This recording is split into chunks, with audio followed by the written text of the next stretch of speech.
On behalf of the government and people of St. Lucia, I welcome you to this media launch of the annual meeting which should be hosted in St. Lucia in June 2023.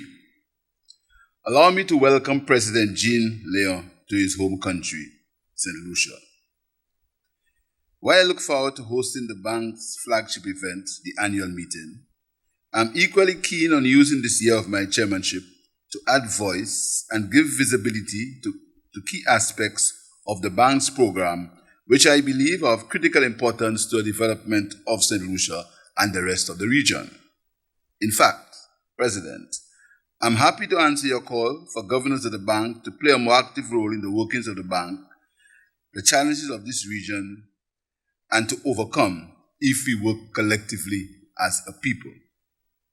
When I graciously accepted the chair at the close of the 52nd annual meeting in the Turks and Caicos, I noted that my one-year tenure would be defined by finding solutions for difficult times.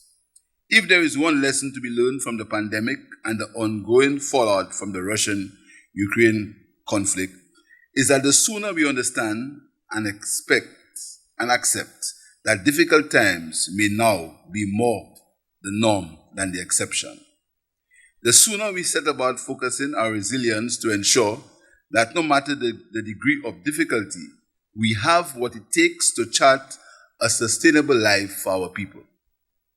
In this vein, I'll be using this year to promote two issues of regional importance: social and economic empowerment of youth, that I have coined the youth economy, and relatedly, access to adequate and affordable finance for development. Approximately 70% of our region's population is comprised of youth 15 to 24 years, and 25% between 10 to 24 years. Given this large youth demographic, the potential contribution to social and economic development is significant. However, for this potential to be realized, optimal engagement of our youth in the economy is imperative. Unemployment and poor economic participation remain serious concerns among our youth. Unemployment rates for persons 15 to 24 years old in the region generally range from 18% to 47%. And average youth unemployment is more than 3 times that of adult unemployment. The situation is more severe for young women. The situation is further compounded by the effect of the COVID-19 pandemic, which further reduced prospects of employment. It is important that an environment is created for young people to be allowed the opportunity to engage in the activities that they enjoy. Our education system must be adjusted to reduce the mismatch between the skills required for the workforce and the skills available to our youth.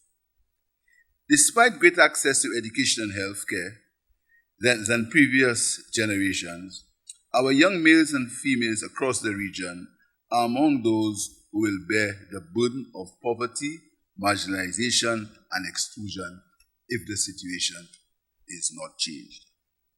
At the same time, our young people are the primary agents of change and are key to reform and to build our region. They possess unmatched levels of innovation and creativity, and in them, we can find the solution to some of our developmental challenges and emerging opportunities. In St. Lucia, my government is committed to investing in our future for the creation of a youth economy, which we believe will propel the sustainable development of our country. We hope to convert hobbies into entrepreneurship and skills into business. In so doing, we are focused on youth entrepreneurship and business growth through the establishment of an agile, specialized agency, the Youth Economy Agency, or YE, for the provision of financial and technical assistance. Our aim is to harness and channel the untapped innovation and creativity and to foster the emergence of a truly transformational youth economy. It's my desire to see this and similar approaches take root across the region. I stand ready to work with the CDB, especially in the context of its youth policy and an operational strategy to which our local efforts here in St. Lucia are very aligned.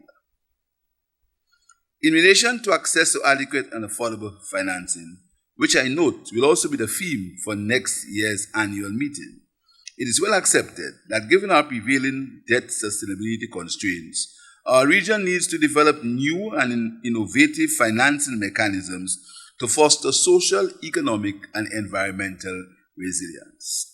The classification of many of our countries as middle and high income solely on the basis of per capita gross national income, the GNI, is devoid of consideration for inherent vulnerability to environmental and economic shocks and our low propensity for speedy recovery. This has significantly constrained access to much needed concessional resources to fund development priorities such as mitigation of and adaptation to climate change. It is for this reason that St. Lucia is firmly behind the innovative work being undertaken by the Caribbean Development Bank to develop the Recovery Duration Adjuster that seeks to incorporate a resilience-adjusted gross national income measure to determine access to concessional finance. In closing, I reiterate my support for the President of the Bank and the work of the Caribbean Development Bank.